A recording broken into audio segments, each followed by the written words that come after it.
La France, championne d'Europe et même de l'OCDE des prélèvements obligatoires. Année après année, la presse économique rejoue la scène de la stupéfaction. Et dès que le ras-le-bol fiscal ressurgit, sous ses formes diverses et variées, qu'il soit pigeon, bonnet rouge ou gilet jaune, c'est toujours cette donnée des prélèvements obligatoires que l'on exhibe comme témoignage édifiant de l'enfer fiscal hexagonal.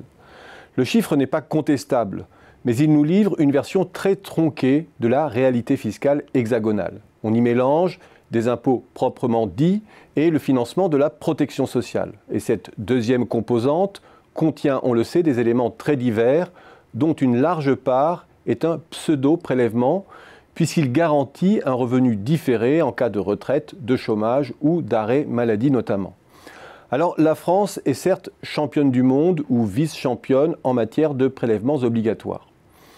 Mais ce n'est plus tout à fait aussi vrai ou spectaculaire lorsque l'on resserre l'analyse sur les impôts stricto sensu, directs ou indirects. La France figure en haut de l'échelle, mais elle ne fait plus figure de pays atypiques. Et c'est encore moins sur la taxation directe ou indirecte des ménages qu'elle se démarque.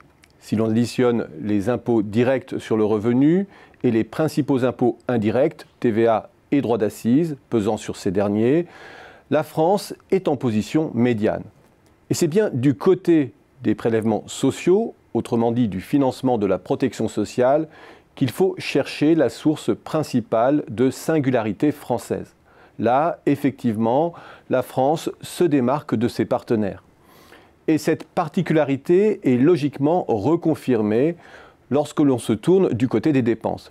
La France décroche un nouveau titre de champion du monde, celui de la dépense sociale, illustré ici par la somme des prestations sociales monétaires ou en nature transitant par le budget des administrations publiques.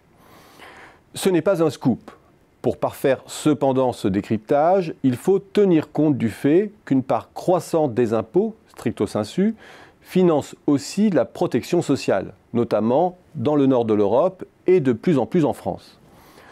L'indicateur le plus pertinent, du coup, si l'on veut caractériser la pression fiscale, hors protection sociale, c'est celui qui isole la part des impôts qui ne sont pas affectés à la protection sociale, autrement dit, retrancher les dépenses sociales des prélèvements obligatoires. La France reste alors un pays de fiscalité élevée, mais demeure proche de la moyenne et ne fait plus figure d'animal étrange. Tout cela surligne une chose importante. On ne peut dissocier en France la question de la pression fiscale de celle du modèle de protection sociale. Et si notre exception fiscale s'est maintenue dans le temps, c'est bien que ce pacte implicite qui sous-tendait la fiscalité française était compris et bénéficiait de l'adhésion du plus grand nombre. On peut penser avec certains que c'est l'inculture économique crasse des Français qui les conduisent aujourd'hui dans la rue. Ces derniers n'auraient pas compris que moins d'impôts conduit fatalement à moins d'assurance et de redistribution. L'explication paraît bien courte et bien méprisante. Peut-être devrait-on s'interroger aussi sur l'inculture sociale de nos dirigeants et l'antipédagogie qui a fissuré la confiance qui était au cœur du pacte fiscalo-social hexagonal.